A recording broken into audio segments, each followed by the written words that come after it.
सर्वप्रथम सर्व स्वामी भक्तांचे पुन्हा एकदा खूप खूप मनापासून स्वागत आहे। आज आपण लातूर येथील रहिवासी असलेल्या एका स्वामी सेवेकरी ताईंचा सुंदर असा अनुभव बघणार आहोत। हा अनुभव ऐकताना प्रत्येकाच्या अंगावरती शहारे उभे राहणार आहे, कारण जेव्हा मी हा अनुभव ऐकला तेव्हा माझ्या अंगावर देखील शहारे उभे राहिले। खूप छान प्रचिती आहे, त्यामुळे हा अनुभव अगदी शेवटपर्यंत प्रत्येकाने बघावा। चला तर मग ताईंच्या शब्दात अनुभवाला सुरुवात करूया। तत्पूर्वी तुम्ही जर आपल्या चॅनलवरती नवीन असाल तर सबस्क्राईब करायला विसरू नका, कारण असेच रोज स्वामींचे नवीन नवीन अनुभव लीला या चॅनलवरती येत असतात। ताई म्हणतात, सर्वप्रथम सर्वांना श्री स्वामी समर्थ महाराजांच्या चरणी त्रिवार वंदन। स्वामी भक्तांनो, मी लातूर जिल्ह्यातील रहिवासी, माझे नाव संगीता कडू। आज मी तुम्हाला माझ्या आयुष्यातील सर्वात मोठा अनुभव सांगणार आहे, कारण या अनुभवानेच आज मी तुमच्यासोबत बोलत आहे, सांगत आहे। स्वामी भक्तांनो, मला स्वामींची सेवा काय काहीच एक माहीत नव्हतं, कुठलीच सेवा, दत्त महाराजांचीही मी कधी सेवा केली नाही। पण काय झालं ना की आमच्या घरामध्ये नवनाथांची सेवा ही होत असायची, कारण माझे सासरे हे नवनाथ पारायण वर्षातून एकदा करत असायचे। माझे सासू सासरे, माझी 2 मुलं आणि मिस्टर, असं आमचं छोटंसं कुटुंब।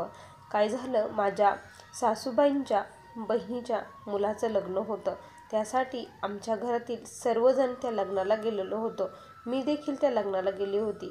लग्न मंगल कार्यालयामध्ये होतं आणि तिथे हळदीचा कार्यक्रम वगैरे झाला आणि सर्वजण हळदही खेळले। मी देखील खूप हळद खेळली, माझं अंगी पूर्ण हळदीने भरलेलं होतं। त्यानंतर मग मी खूप खराब झाल्यामुळे रूममध्ये आले आणि आम्हाला जी रूम दिलेली होती ती 3ऱ्या फ्लोअरवरती दिलेली होती। मग मी त्या रूममध्ये आले आणि मी काय केलं की खिडकी उघडली। खिडकी उघडून त्यामध्ये मी माझ्या तोंडात ती जी हळद होती ती धुतली आणि जे माझे तोंडही धुवायचं होतं आतमध्ये, मी पिचकारी मारली, खाली पिचकारी मारली। त्यानंतर सर्व काही व्यवस्थित झालं। त्यानंतर लग्नही झालं आणि लग्न करून आम्ही घरी वगैरे आलो। घरी आल्यानंतर मला अचानक काय होऊ लागलं, मला काही एक कळायला मार्ग नव्हता। खूप त्रास व्हायचा, अचानक एक दुखणं झालं की एक दुखणं।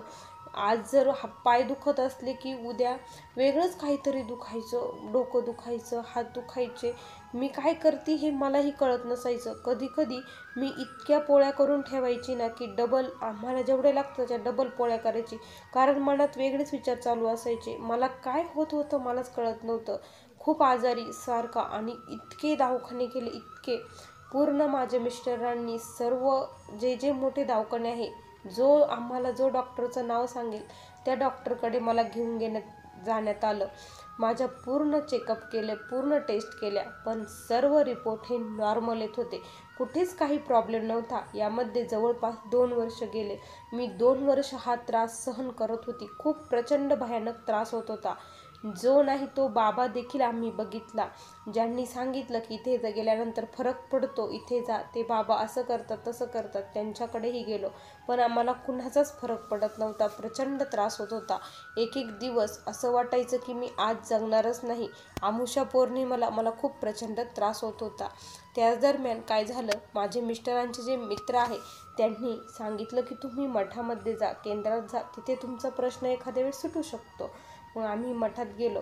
मठात मला घेऊन जाण्यात आलं। तिथे गेल्यानंतर त्यांनी सांगितलं की यांना बाहेरचं झालेलं आहे, तुम्ही यांना घरीही सेवा करा, महाराजांचा जप वगैरे करा, तारक मंत्राचं तीर्थ करा, पण यांचा खूप वाढला आहे म्हणे, त्यांना तुम्ही एकदा गाणगापूर येथे घेऊन जा म्हणे, असं आम्हाला सांगण्यात आलं।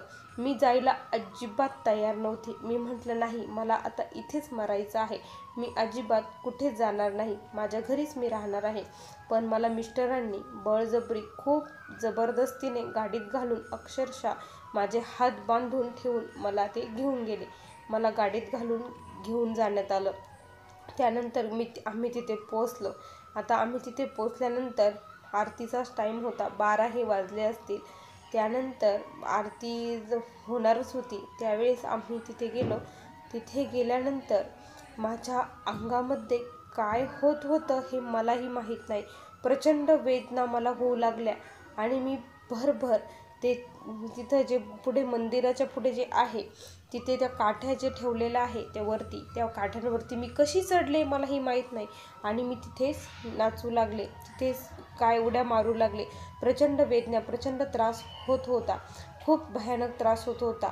मग माझे मिस्टर मला घेऊन तिथेच राहिले. रोज मला त्रास व्हायचा आणि माझ्या मिस्टरांना त्यांनी सांगितलं, म्हणजे माझ्या अंगात आल्यानंतर जे बोलू लागलं की ते कोण आहे. मग माझे मिस्टर विचारत होते, तिथले लोक विचारत होते कोण आहे, का बरं हिला त्रास देत आहे.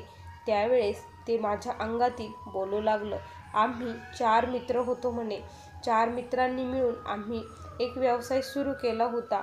व्यवसायामध्ये प्रचंड आम्हाला नुकसान झालं. आम्ही खूप लॉसमध्ये गेलो. घरच्यांनी आम्हाला खूप टॉर्चर केलं, आमची कोणीच साथ दिली नाही.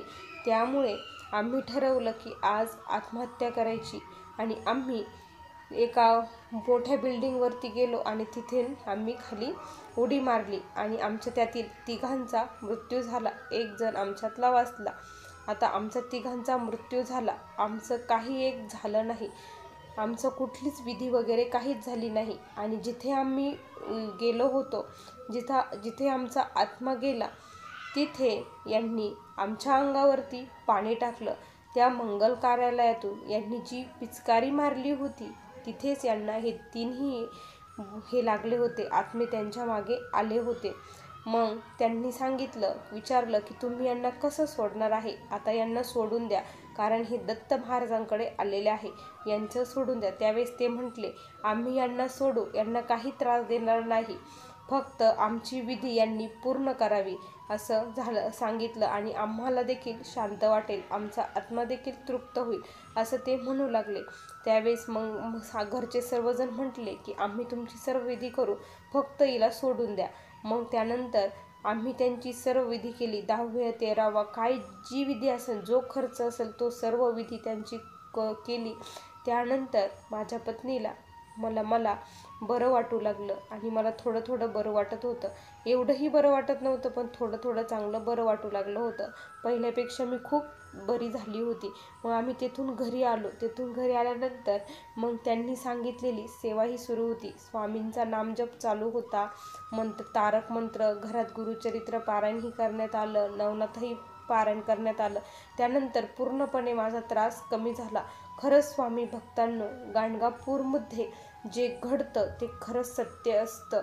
प्रत्येकाला त्याचा अनुभव घ्यावा. ज्यांना कोणाला खरंच त्रास होत आहे, असं अंगामध्ये जर येत असेल, एखादी वाईट शक्ती संचार करत असेल, काही कळत नसेल, तर त्यांनी अवश्य अक्कलकोट येथे जावं. घरात जरी वाटत असेल ना की खूप त्रास होत आहे, अशी एखादी वाईट शक्ती असल्यासारखं वाटत आहे, त्यांनी देखील गाणगापूरला जाऊन तेथील विभूती जर आणून घरात सर्वत्र टाकली तरी तुमचा त्रास हा 90% कमी होणार आहे. कारण मी माझ्या अनुभवावरून सांगते. मला एवढा त्रास होता ना, प्रचंड भयानक. माझा एवढा त्रास कोणीच सहन करणार नाही, एवढा त्रास मी सहन केला. पण यामध्ये माझं खूप नुकसानही झालं, कारण माझं प्रपंचात कुठेही लक्ष नव्हतं, मुलाबाळांकडे लक्ष नव्हतं, ना कुणाकडं. पण माझ्या स्वामींनी, माझ्या दत्तगुरूंनी मला आज इथे वाचवलं, हेच माझ्यासाठी खूप आहे. असा मला आलेला हा अनुभव होता. श्री स्वामी समर्थ. जय जय स्वामी समर्थ. बघा स्वामी भक्तांनो, या ताईंचा अनुभव आपल्याला कसा वाटला नक्की कमेंटमध्ये कळवा. पुन्हा भेटूया अशा सुंदर अनुभवासोबत. तोपर्यंत सर्व स्वामी भक्तांना श्री स्वामी समर्थ. जय जय स्वामी समर्थ. श्री गुरुदेव दत्त.